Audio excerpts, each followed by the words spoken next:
Ustadz, bolehkah kita membaca ayat dalam sholat sunat dengan menenteng Al-Quran? Hukum asalnya, sholat itu adalah pandangan kita ke arah tempat sujud. Makanya dalam hadis sahih, kana Nabi sallallahu alaihi wasallam idza qama yusalli yutati ra'sahu. Nabi sallallahu alaihi wasallam apabila berdiri salat dia menundukkan kepalanya, melihat ke tempat sujud kalau berdiri.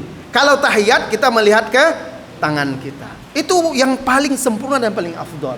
Adapun salat sunat membaca Al-Quran, maka kita akan kehilangan sunnah melihat ke tempat sujud kita. Kita akan sibuk dengan Al-Quran. Kemudian kedua, akan banyak gerakan-gerakan kita juga membuka Al-Quran. Lantas bagaimana? Maka dalam salat-salat sunat biasa, rawatib misalnya, itu tidak pernah ada contohnya dari salafus soleh. Atau salat-salat sunat yang lainnya yang pendek-pendek seperti salat duha, salat witir, itu tidak ada dicontohkan oleh salafus soleh.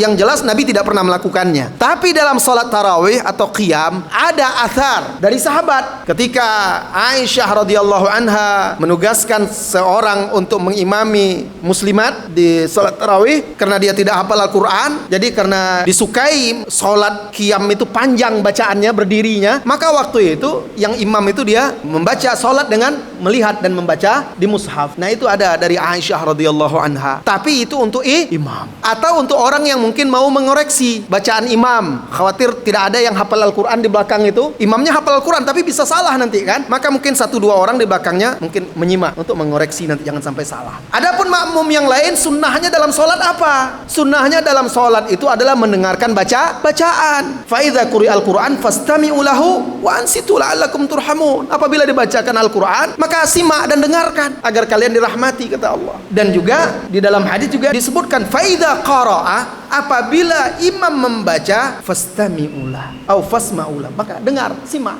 Makanya sebagian ulama berpendapat makmum saya tidak boleh ikut baca Al-Fatihah dalam salat jahar. Cukup bacaan imam, simak dan dengar. Itu tugas makmum. Jadi bukan semuanya. Nanti semuanya ikut pula sibuk membaca Al-Quran. Udah sibuk pula semuanya. Tidak seperti itu. Yang dilakukan pada waktu zaman sahabat itu imamnya yang baca dari mushaf. Bagaimana kalau saya salat tahajud sendiri? Boleh, silahkan, tidak apa-apa. Ya karena sunnahnya kan memang dalam salat malam itu memanjangkan berdirinya bacaannya. Karena ada asar dari sahabat tadi. Allahu a'lam bissawab.